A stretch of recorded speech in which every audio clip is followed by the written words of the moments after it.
Drugs కేసులో మలయాళ నటుడు Tom choco arrest అయ్యారు. ఎన్టీపీఎస్ చట్టం కింద కొచ్చిలో టామ్ చాకోను అదుపులోకి తీసుకున్నారు. ముందుగా నోటీస్ ఇచ్చి 4 గంటల పాటు విచారణ తర్వాత అరెస్ట్ చేశారు. డ్రగ్స్ మత్తులో తనతో అసభ్యంగా ప్రవర్తించాడని సహనటి ఫిర్యాదుతో టామ్ చాకోను పోలీసులు అరెస్ట్ చేశారు. అతడు డ్రగ్స్ తీసుకున్నట్లు కూడా గుర్తించారు.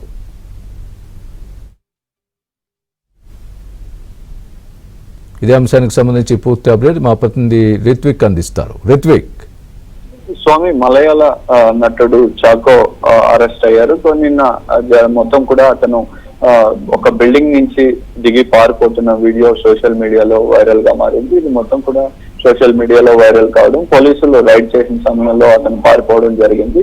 ఇతను డ్రగ్స్ తీసుకుంటున్నాడు హోటల్లో అనే సమాచారం మేరకు కూడా పోలీసులు దాడి నిర్వహించారు. దాడి నిర్వహిస్తున్నారని సమాచారం అందుకున్న చాకో బిల్డింగ్ నుంచి ఒక విండో నుంచి కూడా దిగి పారిపోతున్నట్టుగా కూడా వీడియోలు వైరల్ కావడంతో అతన్ని నిన్నటి నుంచి కూడా అతని కోసం గాలింపు చర్యలు చేపట్టారు. అతన్ని అదుపులోకి తీసుకున్న తర్వాత అతని నుంచి హోటల్ రూమ్ లో నుంచి ఎందుకు పారిపోవాల్సి వచ్చింది అనే దాని గురించి కూడా 4 గంటల పాటు పోలీసులు విచారించి ఆ తర్వాత అతని నుంచి వాంగ్మూలం కూడా రికార్డ్ చేయడం జరిగింది. రికార్డ్ చేసిన తర్వాత కూడా సహనటి ఇచ్చిన ఫిర్యాదు మేరకు కూడా అతను లైంగికంగా వేధింపులకు గురి చేశాడని దీని మీద కూడా కంప్లైంట్ తీసుకుని కూడా పూర్తి స్థాయిలో అతని మీద అదుపులోకి తీసుకుని ఈ ఘటన ఏదైతే డ్రగ్స్ తీసుకున్నాడు అనడం కానీ ఈ వేధింపులకు గురి చేయడం అనే విషయాల మీద కూడా అతని నుంచి వాంగ్మూలం రికార్డ్ చేశారు.